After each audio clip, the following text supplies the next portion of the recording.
أقسم بالله العظيم، كم أنت قاسية يا كرة القدم. يعني أحيانا تعطي من لا يستحق، وهكذا حصل الزمالك على نقطة أمام المقاول العرب الذي خسر نقطتين مهمتين جدا في مشواره. مباراة حضراتكم شفتوها وتابعتوها. توقف الزمالك بعد التعادل السلبي أمام المقاول العرب على 4 نقط واحتل بهم المركز الرابع. والمباراة شهدت يعني جدل تحكيمي حول هل استحق الزمالك ركلة جزاء، هل المقاولون العرب استحق ركلة جزاء. حضراتكم تابعتوا الماتش وتقدروا تقول لنا في الفيديو ده هل الزمالك يستحق ركلة جزاء ولا لا، وكذلك المقاولون العرب. لكن عنوان مباراة الزمالك لم يحضر. هكذا يعني هي ردود أفعال جماهير الزمالك بعد تعادله اليوم أمام المقاولون العرب. لم يحضر أحد، حتى الجمهور يعني لم يدعم فرقته قدام المقاولون العرب متزايد الجدول، بل شغل نفسه بالتلقيح كالعادة على لاعيبة النادي الأهلي: بن شرقي، إمام، زيزو.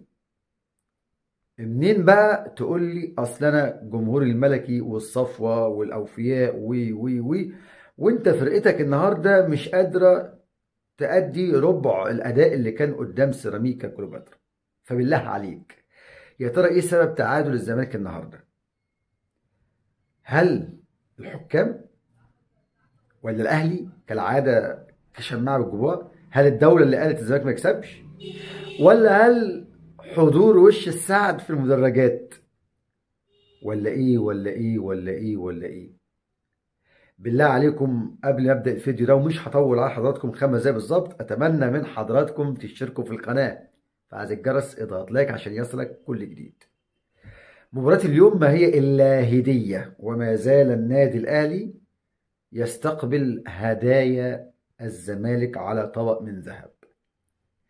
تعثر الاهلي في اولى مبارياته، ثم انتصر اول امس.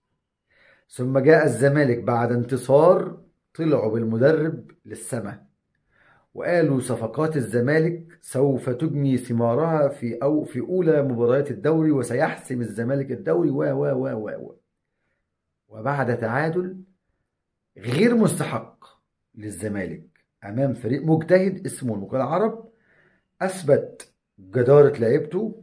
مدربه محمد مكي، اعتقد الراجل طالع حزين حزين حزين على انه فقد نقطتين كانوا هيفرقوا معاه في مشواره في الدوري المصري. لكن دي الكورة ظالمة قاسية تعطي من لا يستحق. الزمالك النهارده يا جماعة يعني تقدر تقول ايه، بدأ ينقط. فهل هنسمع شماعة الدولة والمؤامرة والكلام ده كله، ولا الزمالك هيلحق نفسه ودي مجرد مباراة وخلاص صفحة وطويناها؟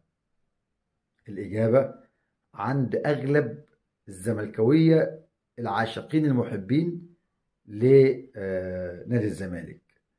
لكن لما تشوف الفرق، مفيش لياقة بدنية، مفيش تركيز، مفيش أداء جماعي، مفيش أي حاجة، مفيش أي حاجة. يعني أنا لما أبص على المباراة هقول إيه؟ الزمالك شال الطين أمام المقاولين. هقول إيه؟ يعني إيه العقوبات اللي توقع على اللعيبة أصلا؟ خلاص هم بقى ياخدوا ملايين كتيرة فمش هتفرق، خصم 50,000 100,000 200,000 مش هتفرق. لكن لو فئة تغسل المواعين وفئة تلبك في الطين بعد التعادل قدام المقاولين، أعتقد ده هيبقى يعني فيها كسرة نفس وفيها نوع من العقوبة اللي تخلي اللعيبة تجتهد فيما بعد وتقدر الجمهور اللي بيحضر ده. حتى وانت 4 نقط متساوي بيا، انت رابع وانا فوق منك. فبلاش بقى، ركزوا بالله عليك ركزوا، لان انا بيصعب عليا والله العظيم جمهور الزمالك اللي اول ما يشم 3 نقط يهتف في الاعراض. وانتوا عارفين اللي اتقال في حق زيزو. بالله عليكم هل جزاء الإحسان إلا الإحسان؟ يعني عمركم شفتوا حد كده وربنا بيكافئه؟ أعتقد لا، لازم في يكون نوع من العقاب اللي ربك بيخلص بيه بدري بدري. فزي ما قالها الكابتن سعد الحفيظ، بصوا في ورقتكم، ما تشغلوش بالكم بينا. خلصت الكلمتين وبشكركم جدا، وانتظرونا دائما وابدا على قناه ملعب الكباتن. دمت في رعايه الله، والسلام عليكم ورحمه الله وبركاته.